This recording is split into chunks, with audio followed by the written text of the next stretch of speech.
बहू पोता दे दे। कमलनाथ और उसकी पत्नी सुनीता के दो बेटे हैं, बड़ा बेटा राहुल और छोटा बेटा अमित। राहुल की शादी को लगभग 5 साल हो चुके हैं और उसका 3 साल का एक बेटा है। अमित की शादी को अभी 3 साल हुए हैं और उसकी 1 साल की छोटी सी बच्ची है। वैसे तो कमलनाथ के घर में सब कुछ ठीक है, लेकिन कमलनाथ और सुनीता हमेशा अपनी छोटी बहू दीपिका से पोते की फरमाइश करते रहते, क्योंकि बड़ी बहू शालिनी पहले ही एक बेटे को जन्म दे चुकी है। एक दोपहर, मम्मी, मेरी कंपनी ने मेरा ट्रांसफ़र दूसरे शहर में कर दिया है। मुझे शालिनी और चिंकू को लेकर वहीं शिफ्ट होना पड़ेगा। अरे बेटा, अचानक तुमने ये कैसी खबर सुना दी? अब तुम्हें कहीं नौकरी करने जाना है तो जाओ, लेकिन हमारे पोते को तो हमारे पास छोड़ दो। पापा जी, ये आप कैसी बात कर रहे हैं? चिंकू मेरे बिना नहीं रह सकता। तो बहू, तुम तो यहीं रह जाओ। राहुल को नौकरी करने जाने दो, तुम्हें जाने की क्या ज़रूरत है? मम्मी जी, राहुल अकेले रहेंगे तो उन्हें बहुत प्रॉब्लम होगी ना। उनके लिए खाना कौन बनाएगा, सारे काम कौन करेगा? और वैसे भी मैं और चिंकू राहुल के साथ ही रहना चाहते हैं। ठीक है, एक काम करो, तुम दोनों चले जाओ, लेकिन मेरे पोते को मेरे पास छोड़कर जाओ। अरे एक ही तो पोता है, उसे भी तुम अपने साथ ले जाओगी तो हमारा मन कैसे लगेगा? तभी वहाँ पर दीपिका आ जाती है। मम्मी जी, गुड़िया है ना? हाँ, आप उसके साथ भी तो खेल सकती है। वो तो अभी सिर्फ 1 साल की है, पूरा दिन आपका मन लगा कर रखती है। हाँ, गुड़िया अपनी जगह ठीक है, लेकिन हमें अपने पोते के साथ खेलना है। एक काम करिए ना मम्मी जी, पापा जी, आप दीपिका से क्यों नहीं कहते? वो आपको एक पोता पैदा करके दे दे, आराम से उसके साथ खेलना। देखिए, मैं तो अपने बेटे को अपने साथ ही लेकर जाऊंगी।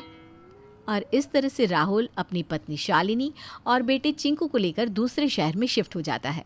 और उनके जाने के बाद सुनीता और कमलनाथ अपनी छोटी बहू यानी कि दीपिका से पोते की फरमाइश ज़ोर शोर से करना शुरू कर देते हैं। एक दिन सुबह के वक्त, मम्मी जी, पापा जी, ये आप लोगों की चाय और नाश्ता। देखो बहू, तुम सबका अच्छे से ख्याल रखती हो, हमें तुमसे कोई शिकायत भी नहीं है। लेकिन वो क्या है ना, हमें चिंकू की बहुत याद आती है।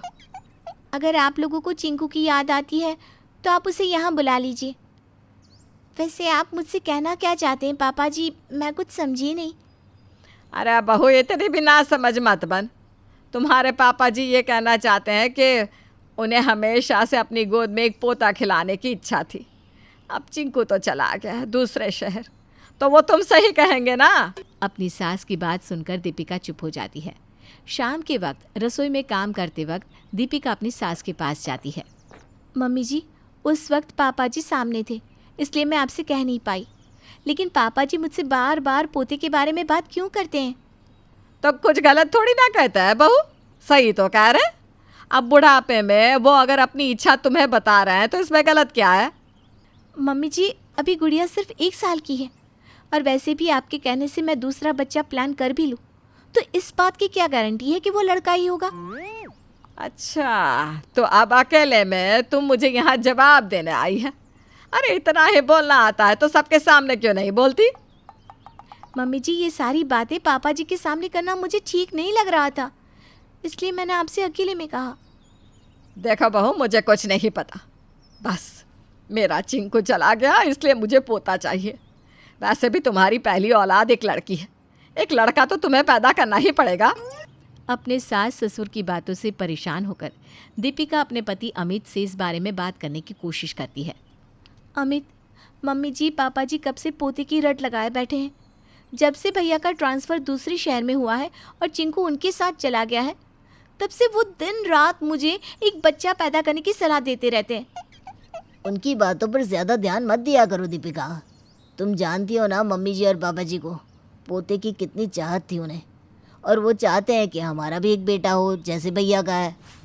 दीपिका समझ गई थी कि अमित से बात करने का कोई फ़ायदा नहीं था। अगले दिन अमित के ऑफिस जाने के बाद अमित की बुआ जी घर आती हैं। हाय हाय, घर कैसा सुना सुना लग रहा है कमलनाथ। भाई, पोते के घर में होने से रौनक रहती है। ठीक कहती है बहन जी, पर क्या करें, हमारा तो मन ही नहीं लगता। अब बुढ़ापे का सहारा, उसके साथ खेल लेते थे, 2 बातें कर लेते थे, वो चला गया दूसरे शहर। सही कह रही हो भाभी, पोता तो पोता ही होता है। और ये आपकी पोती सारा दिन रोती रहती है। बुआ जी, मैंने आप सब लोगों का खाना टेबल पर लगा दिया है। वो क्या है ना, मेरी गुड़िया बहुत देर से रो रही है, शायद उसे भूख लगी है। मैं उसे कुछ खिला देती हूँ, तब तक आप लोग भी खाना खा लो। अरे बहू, अगर तुम्हारी गुड़िया रो रही है तो थोड़ी देर रो लेने दो। कौन सा रोने से उसे कुछ हो जाएगा। घर के बड़े लोगों को अपने हाथ से खाना परोस कर खिलाना चाहिए। क्या तुम्हें इतना भी नहीं पता? अरे जाने दो, इससे तो कुछ भी कहना ही बेकार है। अब इस उम्र में मैंने बहू से कहा कि एक और बच्चा पैदा कर लो, हमें एक पोता दे दो, लेकिन यह है कि सुनती ही नहीं। सही कह रहे हैं आप, उल्टा कल मुझे ही समझा रही थी। देख बहू, अब तो तुम्हारी बुआ जी भी कह रही है कि तुम्हें एक लड़का पैदा कर देना चाहिए। अरे इससे तुम्हारे सास ससुर की आत्मा को शांति मिलेगी। क्या दीपिका बहू अपनी सास ससुर की इतनी इच्छा भी पूरी नहीं कर सकती? बुढ़ापे में एक पोता मिल जाएगा तो राजी राजी उनकी जिंदगी कट जाएगी। सबकी बातें सुन सुनकर दीपिका परेशान हो चुकी थी। उसे समझ में नहीं आ रहा था कि आखिर क्या किया जाए। तभी एक दिन बुआ जी के घर से खबर आई कि बुआ जी का बेटा उन्हें घर में अकेला छोड़कर किसी दूसरे घर में शिफ्ट हो चुका था और बुआ जी पूरी तरह से अकेली रह गई थी। ये देखकर कमलनाथ ने अपनी बड़ी बहन यानी कि बुआ जी को अपने घर रहने के लिए बुला लिया। अरे दीदी, क्या हो गया? इस उम्र में तुम्हारा बेटा तुम्हें छोड़कर दूसरे घर में चला गया? चला गया तो जाने दो, मेरा पोता है ना राघव, वो मेरा ख्याल रखेगा। देखना, जैसे ही उसे पता चलेगा कि उसके बाप ने दादी को घर से बाहर निकाल दिया है, दौड़ा चला आएगा मेरा पोता। कई दिन बीत जाते हैं लेकिन बुआ जी से मिलने के लिए कोई नहीं आता। एक दिन बुआ जी की पोती रिया उनसे मिलने आती है। अरे बहन जी, देखे तो सही, रिया आपसे मिलने आई है। अब तुम यहाँ क्या करने आई हो? तुम्हें तो नौकरी करने का शौक था ना। अपनी दादी की एक बात नहीं सुनी तुमने और वहाँ बड़े शहर में जाकर नौकरी करने लगी। और वैसे भी मुझे ना तुम बिल्कुल पसंद नहीं हो। मुझे तो अपना पोता राघव चाहिए, तुम नहीं। जाओ यहाँ से। दादी, मैं जानती हूँ जब से मैं पैदा हुई हूँ तब से आप मुझे पसंद नहीं करती हैं, लेकिन मैं आपको अपने साथ ले जाने आई हूँ। और रही बात राघव की, दादी वो विदेश चला गया है और उसे आपके अकेले रहने ना रहने से कोई फ़र्क नहीं पड़ता, लेकिन मैं आपको अपने साथ रखूँगी, आपका ख्याल रखूँगी। क्या तू सच कह रही है? बेटा देख, मुझे यहाँ दूसरों के घर में रहना पड़ रहा है। कहीं तू भी मेरे साथ कुछ गलत तो नहीं करेगी ना? नहीं नहीं दादी, मैं आपकी पोती हूँ और बहुत अच्छी नौकरी करती हूँ। मैं आपका खर्चा भी उठा सकती हूँ और आपको अच्छी तरह रख भी सकती हूँ। बुआ जी अपनी पोती रिया के साथ जाने के लिए खुश हो जाती है और जाते जाते वो कमलनाथ और सुनीता से कहती है, भैया और भाभी, मेरी तो आंखें खुल गई हैं।